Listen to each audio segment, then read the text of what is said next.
Olá pessoal, aqui é a Fernanda do Prazer da Literatura e hoje nesse frio eu vou conversar com vocês sobre o livro Van Hine da Sarah Emily Miano.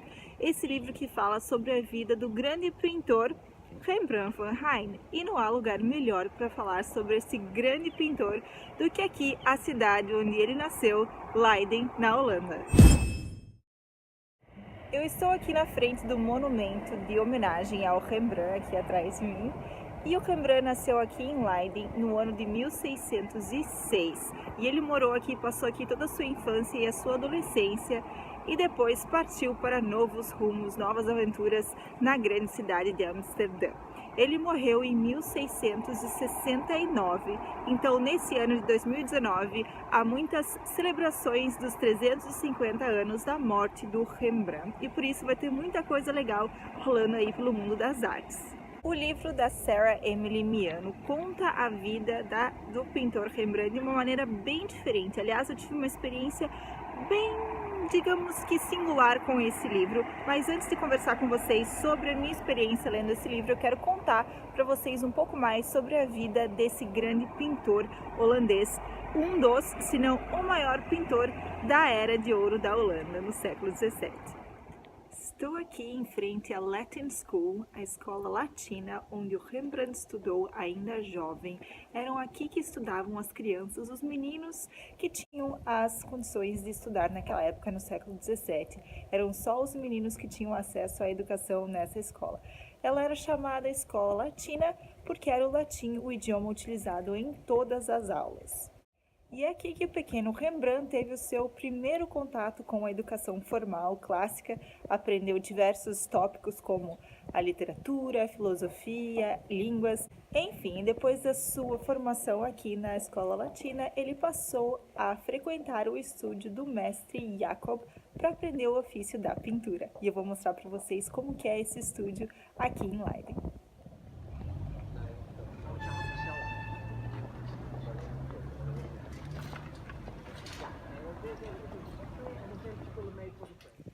Estou aqui agora no estúdio Young Rembrandt.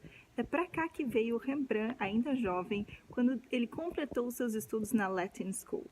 Foi em 1622, então ele tinha mais ou menos uns 14 anos, e foi aqui que ele aprendeu o ofício da pintura com um grande mestre dos pintores no século XVII. O seu mestre era o Jacob van Swanenburg, espero que eu esteja pronunciando correto. Então foi aqui, nessa casa, aqui atrás de mim, vou mostrar para vocês melhor depois, que o Rembrandt aprendeu a pintar. E esse prédio continua do mesmo jeito que ele era lá no século XVII, em 1622, quando Rembrandt estudou aqui, assim como outro grande mestre da pintura, o Jan Lievens. Então, pessoal, eu entrei porque estava muito frio lá fora e aqui posso continuar conversando com vocês sobre o livro da Sarah Emily Miano, Van Hine. Então essa é a minha edição, que foi publicada pela editora Bertrand Brasil. O livro foi originalmente publicado em 2006, aqui no Brasil provavelmente foi um pouco mais tarde, não, 2006 também, e esse livro com a tradução da Beatriz Horta. Então, deixa eu começar conversando com vocês sobre a minha experiência lendo esse livro. Porque a primeira tentativa que eu tive de ler esse livro, eu contei para vocês em algum outro vídeo aqui no canal, e eu simplesmente odiei. A minha primeira tentativa não deu certo, eu achei o livro muito confuso, não conseguia passar da página 100, mas aí eu pensei, eu estava lendo o livro de maneira muito fragmentada, então é um pouquinho hoje, um pouquinho daqui uma semana, um pouquinho daqui uns dias, então eu não estava ainda cativada pela história, pelos personagens, mas como o livro tem esse esquema, que são diversos pontos de vista e diversas maneiras de contar a narrativa, a primeira pessoa, a terceira pessoa, etc., eu adoro esse tipo de narrativa. Além disso, se passa na Holanda do século XVII, a era de ouro da história holandesa, e tem como protagonista, ou um dos protagonistas, o pintor Rembrandt. Então, não tinha como eu não gostar de um livro como esse. Por isso eu resolvi voltar e começar a leitura do zero. Por isso, se tem algum livro que você, não, por alguma razão, não está conseguindo ler nesse momento, deixa ele guardadinho lá, quem sabe não é a hora certa de você ler esse livro. E agora, nessa segunda vez que eu reli, voltei lá desde o início e li o livro por completo, eu gostei muito da experiência, eu vou contar para vocês sobre o que se trata, então, esse livro Van Rijn. Bom, então, como eu falei para vocês, esse livro tem diversos pontos de vista, são 2 pontos de vista principais, então são 2 maneiras de contar a história e elas ocorrem ao mesmo tempo. Então, são capítulos que são intercalados entre essas 2 narrativas. Uma delas é a perspectiva do Peter Bleu. O Peter Bleu, ele é um jovem escritor e editor e é filho do Johan Blau, que é um cartógrafo da época. Aliás, os dois foram pessoas que existiram de verdade, então o Johan e o Peter Blau. E a gráfica do pai dele era uma gráfica muito renomada na época, que imprimia diversos atlas e mapas, principalmente. Bom, então nós acompanhamos esse jovem, o Peter Blau, que escreve em primeira pessoa, no dia em que ele encontra o pintor Rembrandt. E ele acaba fascinado pela figura desse pintor, que é uma figura um tanto quanto estranha, reservada, robusta, até um pouco rude. Ele se encanta pela figura do Rembrandt e ele decide ir atrás de mais informações sobre essa pessoa, sobre esse pintor, e escrever uma história da vida dele. Isso, quando esse encontro acontece, o Rembrandt deve ter lá por uns 50 anos por aí, porque o seu filho Titus já é grande. Através do contar do Peter Blau, nós conhecemos melhor o pintor Rembrandt, que inovou muito na sua época, principalmente na pintura de retratos. O que ele fez foi o seguinte: ele começou a pintar retratos em grupo e as pessoas deixaram de ter aquele caráter posado para a imagem, que cada figura tem uma imagem fixa e estável, mas um retrato em grupo onde as pessoas estão se movimentando e fazendo coisas ao mesmo tempo. Não existiam mais aquelas poses rígidas e artificiais. E vocês podem ter como exemplo, são 2 quadros que eu gosto muito do Rembrandt, que a gente pode ter essa dimensão da pintura, que é a lição de anatomia do professor Tup e também The Night Watch, a guarda noturna. Vou colocar aqui ao lado a imagem desses quadros para vocês terem uma ideia de como as figuras são representadas em grupo nesses quadros, como elas estão em movimento. E, na verdade, o que acontece é que Peter se torna obcecado pela vida do Rembrandt. Ele tenta até roubar o diário do Rembrandt e ele quer saber tintim por tintim tudo o que acontece na vida dele para escrever uma peça de teatro sobre Rembrandt. Aliás, no início do livro tem uma página com as dramatis personae, que é um termo em latim para as pessoas dramáticas, ou seja, os personagens da peça. Então, são diversas partes, trechos desse texto do livro aqui que fazem referência ao teatro. Por exemplo, essa lista de personagens, em outros trechos aqui no livro em que há diálogos com o nome do personagem e as falas de cada um. Outro exemplo lá na página 423, lá no final do livro, na cena em que o Rembrandt morre, a gente só tem essa seguinte informação: Rembrandt sai de cena. Então é mais uma referência ao teatro dentro dessa obra. O outro ponto de vista é o do próprio Rembrandt, através de fragmentos do seu diário. É claro que esse diário é fictício, não são trechos tirados do diário do Rembrandt de verdade, são trechos que a própria escritora Sarah Emily Miano criou, e eles começam em 1628, em Leiden, então, na cidade onde ele nasceu e passou a sua infância, na cidade onde eu estou nesse momento. E aí nós acompanhamos a morte do seu pai, como ele deixou a sua mãe para trás, foi doloroso deixar a sua mãe para trás para ele poder se mudar para Amsterdã, para ir atrás de mais oportunidades para sua carreira. Ele tinha 22 anos quando ele se muda para Amsterdã. E nós acompanhamos esse seu diário até o último ano da sua vida, 1669. Então, esses trechos do diário do Rembrandt são também em primeira pessoa, mas o ponto de vista, a perspectiva é do próprio Rembrandt. E são nesses trechos que nós conhecemos bastante da vida do pintor.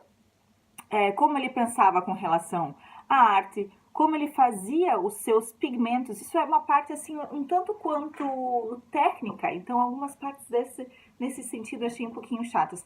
O que ele mistura, mas ao mesmo tempo interessante. Quais são os elementos que ele misturava para conseguir tinta? Porque nos dias de hoje é tão fácil a gente conseguir tinta pronta que a gente não pensa como que lá no século XVII os pintores faziam para conseguir a cor vermelha, a cor azul, todo o processo de raspar rocha, misturar com outros elementos químicos. Então é algo até bastante interessante. Então, como ele se casou com a sua primeira mulher, a Saskia, e os filhos que eles tiveram juntos, e a triste história do Rembrandt e da Saskia, ele gostava muito dela, mas todos os filhos, ainda bebês, morreram, então foi um baque muito grande para a vida dos dois, com exceção de o Titus, que foi o único filho do Rembrandt do primeiro casamento que sobreviveu e que acabou se tornando um grande companheiro do pintor. Nós também sabemos, depois da morte da sua esposa, como Rembrandt ficou mais solitário ainda e como ele buscou amantes. A filha que ele teve com uma dessas amantes fora do casamento, a Cornélia, que é a outra filha do Rembrandt que sobreviveu e que se casou, enfim, continuou a linhagem da família. A sua ascensão no mundo da arte e também o seu declínio.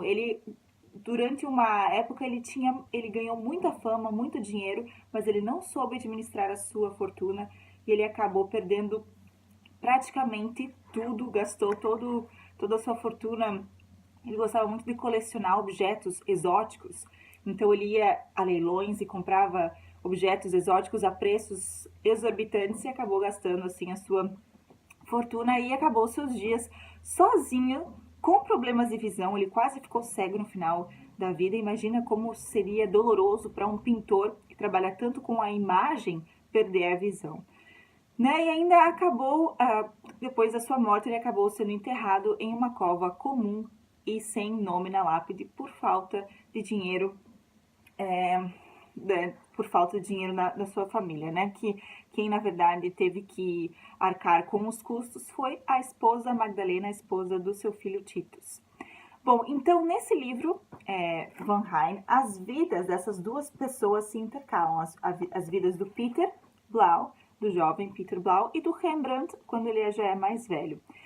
E como leitor, você, coletando fragmentos dessas duas narrativas, que ao mesmo tempo que ocorrem separadas, elas se entrelaçam, você precisa ir, como leitor, juntando os pontos, conectando os fragmentos, para ter uma visão completa da história.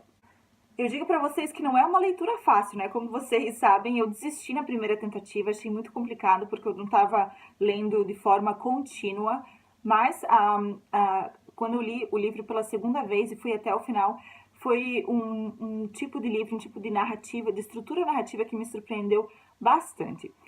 E no final, o Peter nos dá uma lição, é ele que termina esse livro, como se essa produção final fosse a própria peça que ele escreveu, que ele se propôs a escrever sobre Rembrandt, e ele dá uma lição para nós mesmos leitores, para aproveitarmos as nossas vidas. Ele diz o seguinte, que a nossa vida é uma tela em branco.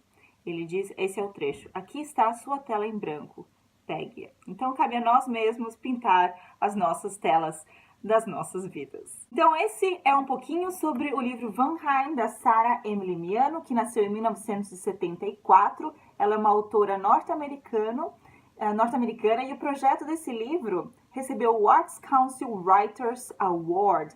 Eu falei para vocês sobre isso no outro livro que eu comentei que eu não estava gostando desse livro e achei que o projeto teria sido melhor do que a versão final do romance, mas agora eu tenho uma visão diferente, gostei muito do resultado final e eu tô curiosíssima para ler outros livros dessa autora. Por exemplo, o primeiro livro dela se chama Encyclopedia of Snow. Ainda não tem tradução para o português, mas se trata de um livro estruturado em formato de enciclopédia com diversas passagens e verbetes sobre a neve. Então, assim, de uma maneira mais poética. Então é isso, pessoal. Espero que vocês tenham gostado desse vídeo no qual eu falei sobre o livro Van Ryn, da Emily Sarah Miano, e também falei um pouquinho sobre a vida do pintor Rembrandt aqui em Leiden, da sua infância e a sua adolescência. Se você gostou desse vídeo, não se esqueça de curtir, de comentar, de compartilhar. Se você ainda não é inscrito no canal, não deixe de se inscrever. Uma ótima semana a todos e, é claro, ótimas leituras!